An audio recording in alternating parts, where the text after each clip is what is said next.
Hey, do you guys know what time it is? It's time for Campfiretalk's Enzo Trapper build 3.0. And this is kind of the big payoff segment in the series, because tonight we glue up some scales. We're going to make a knife tonight. Stick with me, guys.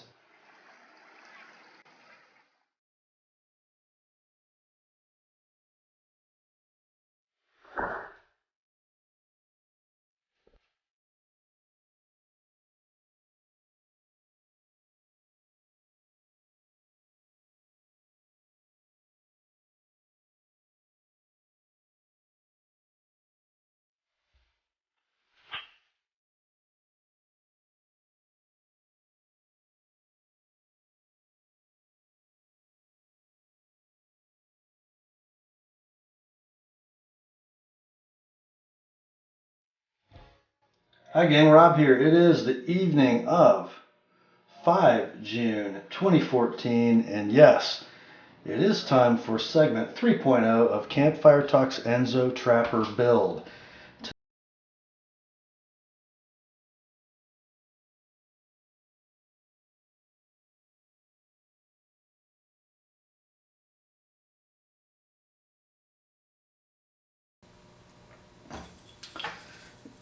We have two roughed out scales, and I want to kind of show you what I've done. Here's one of them. Now, if you notice, the back of this scale is still pretty blocky and roughed out. The front of the scale kind of looks finished, doesn't it? Well, that's because it is. And here's why.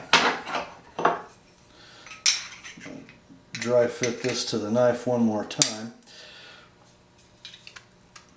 Once I get this knife together with epoxy, if I were to sand this area of the scale, I would mar this beautiful bead blasted finish, and that would endanger the laser etching of the D2 steel, and we don't ever like to do anything that compromises D2. Not that it's sacred, only things of God are sacred, but D2 is kind of like as close as man can get. So we don't want to mess with that. If you notice, I've got some Sharpie on this scandi grind.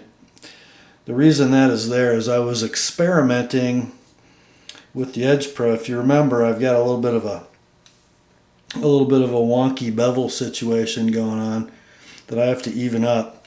I'm not sure that's going to work too well, however. Down here at the base of the edge, we're at about 12 degrees per side in that scandi grind, and up here at the tip, I don't know if you can really make that out, but I think you can visually discern that that angle steepens considerably toward the tip, and gosh, it's probably 19 to 20 degrees at the tip, so it steepens a great deal. So we're going to have to freehand this, probably on sandpaper on glass, to even up that scandi grind. Try to get you another shot of that. I didn't picture this too well, I don't think, in the first video. Can you see it now, maybe? Anyway, so that's why the Sharpie's there. Pay it no mind. Okay, what got our scales to this point? I think I'll put them together so you can see how nicely that front fits. I cut these out using a saber saw instead of a hand saw. And did most of my rough sanding with a Dremel and this rasp, and then 3 grits of sandpaper, some 100, some 220, some 400. And the front of these scales is finished at 400. It's ready for linseed oil once we get it all together and get the rest of the handle finished. Let me show you about a liberty I took with the design of the knife. Oh, didn't mean to bump the camera there.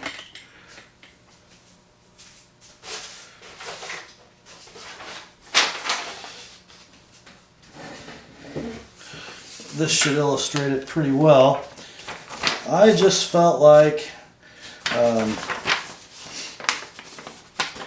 when I did this scale, that when I shaped it to something that resembles this picture, I just felt like it was really too blocky in this area.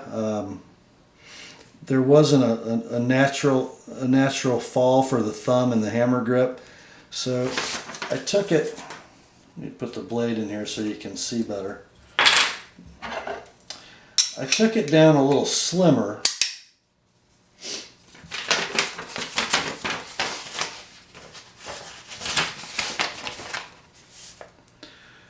Than the picture.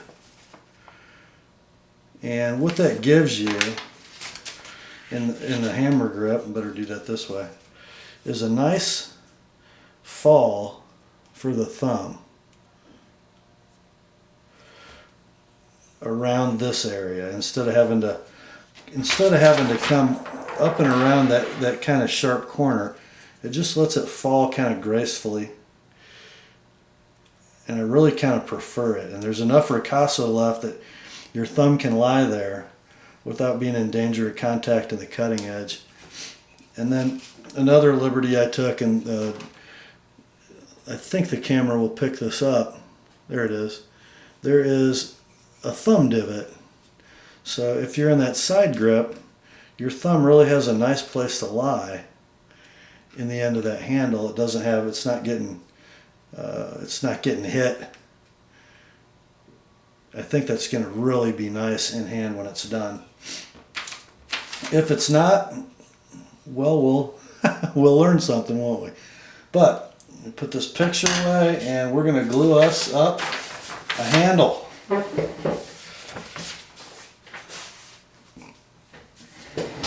Yeah, I know, guys. I didn't show you the cutting out and the sanding. Frankly, it was a little nerve-wracking, and I did not want you watching.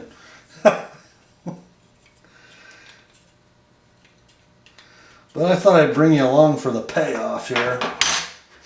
Okay, so what do we got to do first? Well, we got to mix us up a little epoxy, don't we?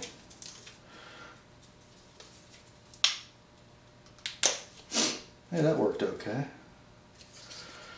Got my tongue depressor, got my paper towels handy and my acetone.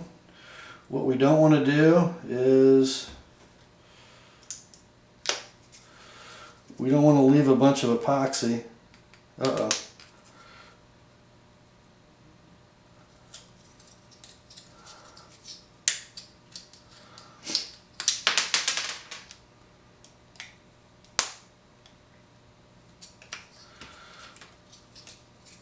I don't like my ratio here. Oh, that one's better.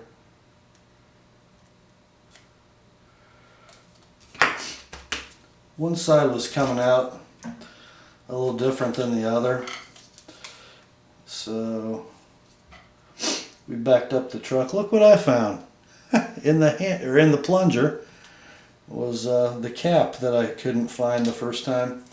Okay. So this is our good batch. You really got to be careful with this stuff. The resin and the hardener have got to be 50-50 for this two-part epoxy to work correctly. And it looked to me like that first puddle I made had a lot more resin than it did hardener in it. So we started over. Here we go. We are gluing.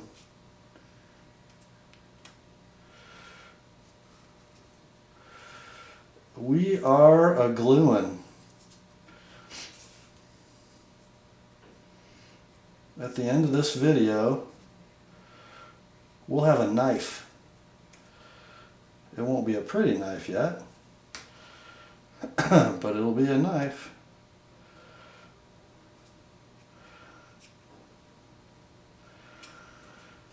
Okay.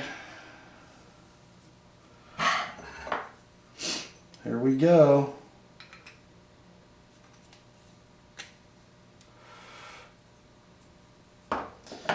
There's half.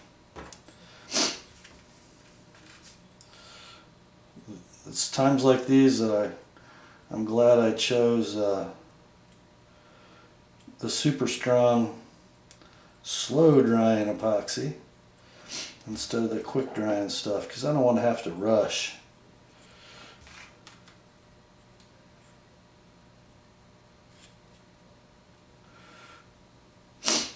One thing I did after my rough sanding is come back and sand the liners to make sure I didn't have any flash getting in between the liners and the blade. Okay, I got a nice amount of epoxy gurgling up into my holes, which I think will prove to be a rather good thing.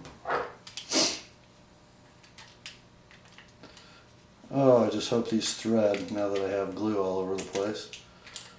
Yep, they're going to. They're in just a bit of a bind. It's you know, I'm not a machine shop, and I'm not a very good drill press. My elbow is not a very good drill press, so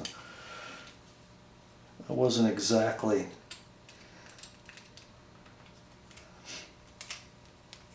square coming through my holes, but we're looking good. Now I did design these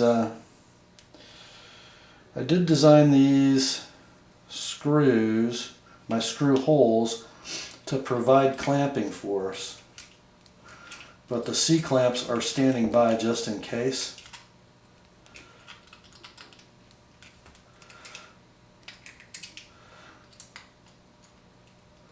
Just in case I would pull through one of those countersinks or start pulling a screw head down below the surface of the wood. If I got concerned that I might not clean up my slot, I would just come in with a C-clamp. The front one looks really good and it's tight and it's home.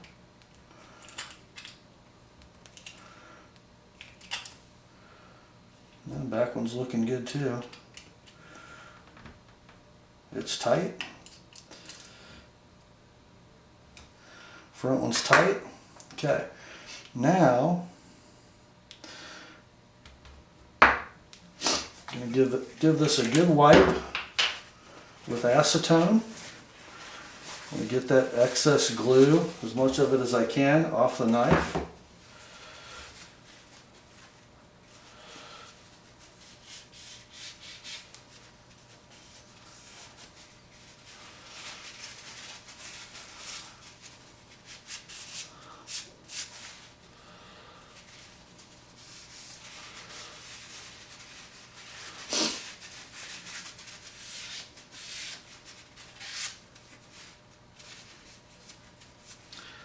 Paying special attention to that ricasso. I don't want any epoxy on that ricasso. So let's work on that real well. Because remember, that surface is done after tonight. I got nothing left to do there. Anything I do to that ricasso area from now is just going to mess it up. So I want to make sure I get all this epoxy out of that area.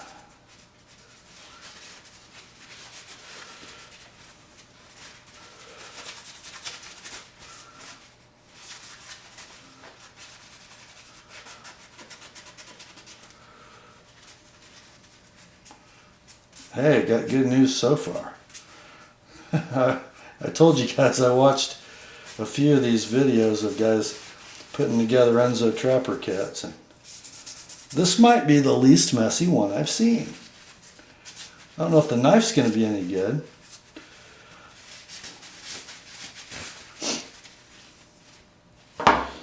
but it's not very messy. Give the whole thing a good bath here.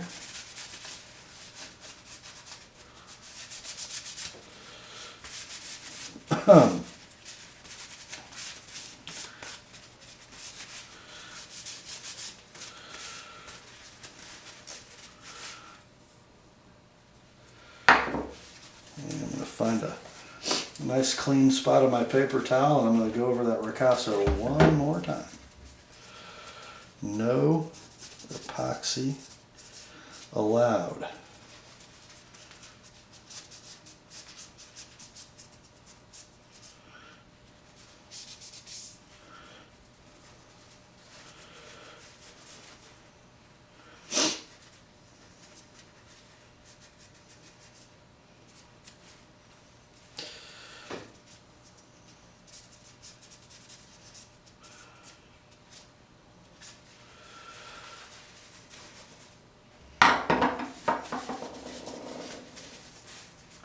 Okay, maybe one more wipe of the ricasso area.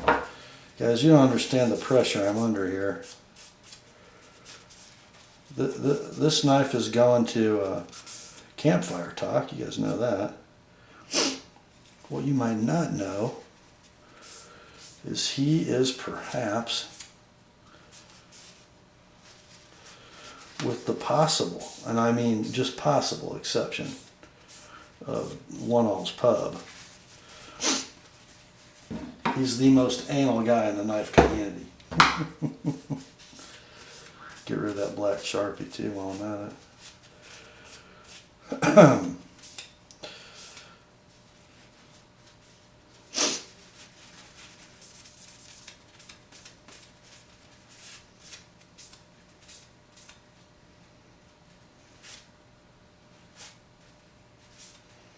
Okay, we are epoxy free.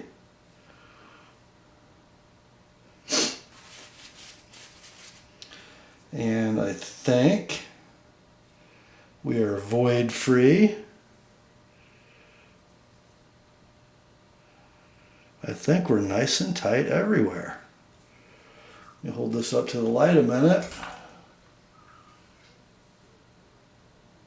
Sorry, this is off camera. Guys, we are completely free of voids. But just for good measure, I think I'm going to put a clamp right in the middle. Why? Because it's Campfiretalk's knife. I'm just going to gently, ever so gently,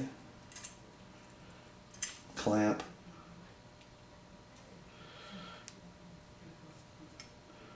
Tell you what, guys, I was pretty tight because I see no additional epoxy oozing out around that area that's clamped. So I am going to say I'm pretty happy with this.